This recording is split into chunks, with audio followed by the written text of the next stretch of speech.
everyone, this is lesson 10.10 and it has to do with dividing whole numbers by unit fractions. And let's talk about what a unit fraction is. A unit fraction is going to be any fraction where the numerator is a 1. So 1/5, 1/4, 1/100th, 1/2. Any of these would be considered unit fractions. The numerator on top has a 1 and they're fractions.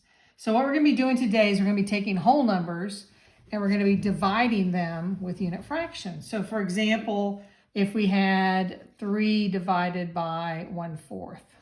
So this right here is the whole number 3. And we're dividing it by the unit fraction of 1/4. And let's just talk about what that means. So let's assume that I've got 3 bags of candy, and I want to redivide them into smaller bags. I want to divide them into 1/4 of a pound. Let's assume this is 3 pounds of candy, and I want to divide it into 1/4 pound bags. So I want to make them smaller. So what I'm going to be doing is I'm going to be taking the each pound of candy and dividing it into fourths, right? Because that would be 1/4 here. This would be 1/4 here, 1/4 and 1/4. So now I've got 1/4 of a pound for each of these. And I'm going to do it for all 3 pounds. I'm going to divide them into 1/4. And so you can see that I've got 1, 2, 3, 4, 5, 6, 7, 8, 9, 10, 11, 12. I've got 12 new bags of candy. And each of the new bags is going to weigh 1/4 of a pound, 1/4 of a pound. So originally I had 3 pounds of candy and I divided them all into smaller portions. And so that each person maybe would get 1/4 of a pound, each of my 12 friends. So that's pretty much what we're doing here is we're taking the whole numbers and dividing it by the unit fraction. Now we can still use what we know. What's kind of a neat trick though to do with this is that I could use those models there, which I just showed you, where I took each one of the pounds and divide it into 4 pieces. Or what's the neat trick here is let's just make this into this problem right here. So just like when we did for multiplication, we did 3/1. Sometimes we'd have times 1/4, but now we've got divided by 1/4. But let me show you what you're going to do here. It's a really neat trick. So what you're going to do is you're going to flip the second number. So you're just going to flip it to 4/1, and you're going to change the division sign to a multiplication sign. And so when you do that, you have 3/1 times 4/1. 3 times 4 is 12, and 1 times 1 is 1. So that gives you 12 bags. So isn't that a cool thing? All you had to do is you had to flip this number right here. So you had to flip this, and it became 1/4 became 4/1. And then you had to switch the division sign to a multiplication sign. So that's how division works. It's very much like multiplication. The only trick is that the second number has to be flipped. Let's look at another problem here.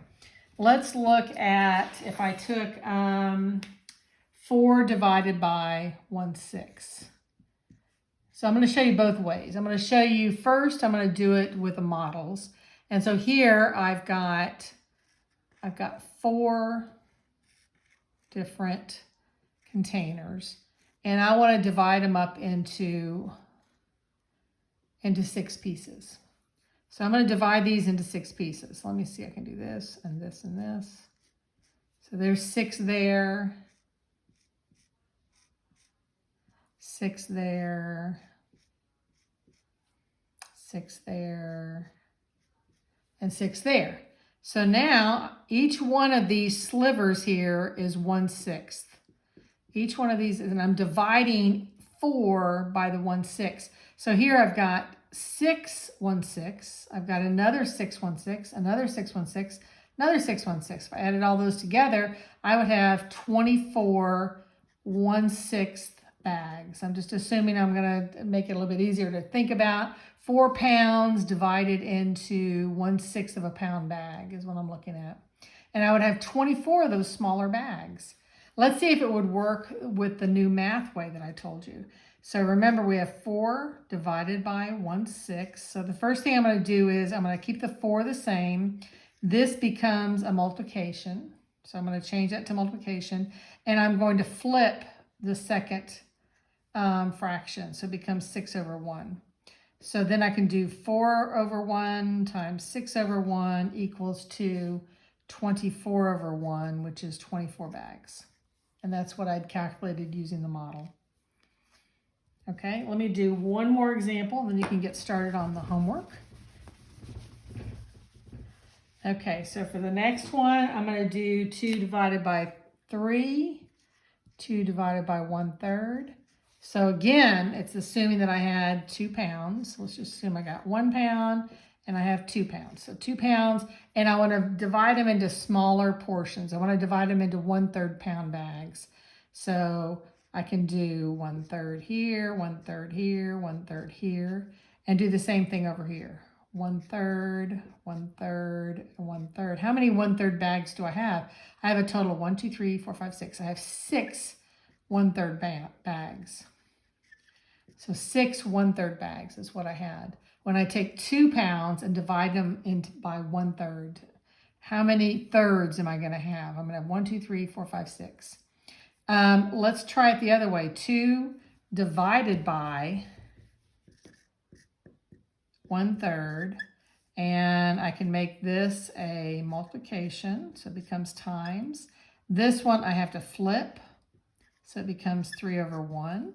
So 2 times, well, I could do 2/1, or I could just make 3/1 a 3.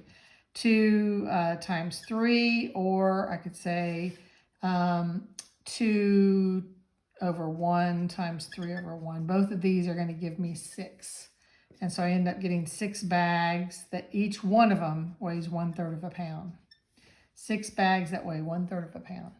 All right, so work problems 767 through 767 through 770. And I will be talking to you later. Let me know if you have any problems. Thanks.